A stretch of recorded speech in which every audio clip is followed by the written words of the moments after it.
নিশ্চিতভাৱে যোৱা নিশা আচলতে EPPL দলে প্ৰথমটো পৰ্যায়ৰ যি ইতিমধ্যে তেওঁলোকে প্ৰাৰ্থীৰ তালিকা ঘোষণা কৰিছে আৰু তাৰ পিছতে ইতিমধ্যে যিকেইটা সমষ্টিত তেওঁলোকে প্ৰাৰ্থীৰ তালিকা ঘোষণা কৰিছে প্ৰতিটো সমষ্টিত EPPL দলৰ পৰা প্ৰাৰ্থীত্ব লাভ কৰা লোকসকল ইতিমধ্যে তেওঁলোকক যথেষ্ট সংখ্যক লোক ইতিমধ্যে আহি তেওঁলোকক সমৰ্থন জনাইছে আৰু এক উৎসৱমুখৰ পৰিৱেশে দেখা দিছে আৰু এই মুহূৰ্তত নাগৰিজুলি পৰিষদীয় সমষ্টিৰ যিগৰাকী প্ৰাৰ্থী আছিলে EPPL পৰা প্ৰাৰ্থীত্ব লাভ কৰিছে কালি প্ৰথমটো প্ৰতিক্ৰিয়া কি হ'ব কালি ইতিমধ্যে প্ৰাৰ্থীত্ব লাভ কৰিলে এতিয়া কালি প্ৰাৰ্থীত্ব ঘোষণা হোৱাৰ পিছত মই প্ৰথমে মোৰ দলৰ সভাপতি তথা BTRৰ চিফ প্ৰমোদ বড়ো ডাঙৰীয়াক মই ধন্যবাদ জ্ঞাপন কৰিছোঁ লগতে আমাৰ ব্লক পৰ্যায়ৰ প্ৰাইমাৰী পৰ্যায়ৰ সকলো কৰ্মীলৈকে মই ধন্যবাদ জ্ঞাপন কৰিছোঁ জিলা পৰ্যায়ৰ সকলো কৰ্মীলৈ মই ধন্যবাদ প্ৰকাশ কৰিছোঁ আৰু লগতে প্ৰমোদ বড়ো ডাঙৰীয়া মোৰ ওপৰত যি বিশ্বাস আৰু আস্থা ৰাখি পেলাই মোক নাগৰিজুলি সমষ্টিৰ পৰা মোক প্ৰাৰ্থীত্ব প্ৰদান কৰিছে সেই আশ্বাস আৰু বিশ্বাস যাতে মই অহাবাৰ এই সমষ্টিৰ পৰা জয়যুক্ত হৈ পেলাই তেওঁৰ মানে BTRৰ চিফ হোৱাৰ কাৰণে তেওঁৰ হাত যাতে মই মজবুত কৰিব পাৰোঁ তেওঁক যাতে মই ৰাজনৈতিকভাৱে শক্তিশালী কৰিব পাৰোঁ সেইটো আশাৰে মই ৰাইজৰ মাজত আজি পুৱাৰ পৰাই আশীৰ্বাদ বিচাৰি আছোঁ তো যিখিনি পৰিলক্ষিত হৈছে যে ৰাইজ এইবাৰ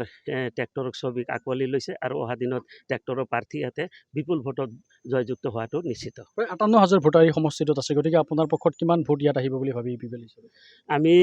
২২,০০০ পৰা ২৩,০০০ ভোট পাম বুলি আমি আজিৰ দিনত মানে আশা কৰোঁ মানে আমি এইবাৰ যিটো ভোটত মানে জয়যুক্ত হ'ম ইয়াতে প্ৰতিদ্বন্দ্বী নাহে হয়তো ছেকেণ্ড কোনোবাই হ'ব সেইটো বিশেষকৈ হয়তো BJP দলে হ'ব আৰু ইয়াতে কংগ্ৰেছ বা অন্য দলত তেনেকুৱা অস্তিত্ব নাই যোৱাবাৰ আপুনি প্ৰতিদ্বন্দ্বিতা কৰিছিলে খুব কম ভোটৰ মাৰ্জিন কিন্তু আপুনি কিন্তু আচলতে জয়ী হ'ব নোৱাৰিছিলে এইটো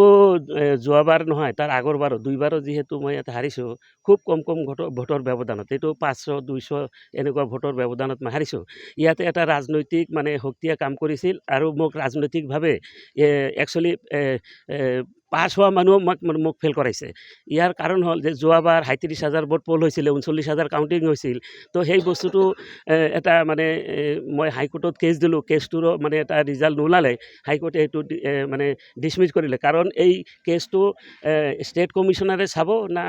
BTC বুলি কোনোবা এটা ইলেকশ্যন কমিশ্যনাৰ আছে সেইটো নিশ্চিত নোহোৱাৰ কাৰণে কেছটো হাইকোৰ্টত মানে ডিছমিছ হয় আৰু পিছলৈকে লোৱাৰ কোৰ্টত কেছ কৰিব মানে দিছিলে কিন্তু সময় কম হোৱাৰ কাৰণে মই সেই আইনী ব্যৱস্থাটো নল'লোঁ তো ইয়াতে মোৰ অনুমান আৰু ৰাইজৰ মুখত যিখিনি কথা শুনো যে ইয়াতে ৰাজনৈতিকভাৱে ষড়যন্ত্ৰ কৰিহে মোক যোৱা দেই বুলি ফেল কৰা হৈছিল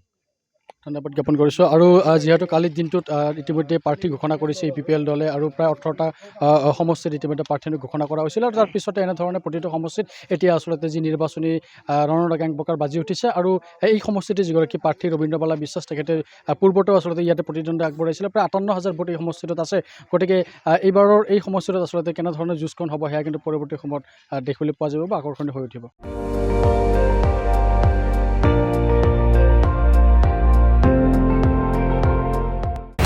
আপুনি চাই আছে ND24 সৰ্বশ্ৰেষ্ঠ নহয় সৰ্বোত্তমৰ দৌৰ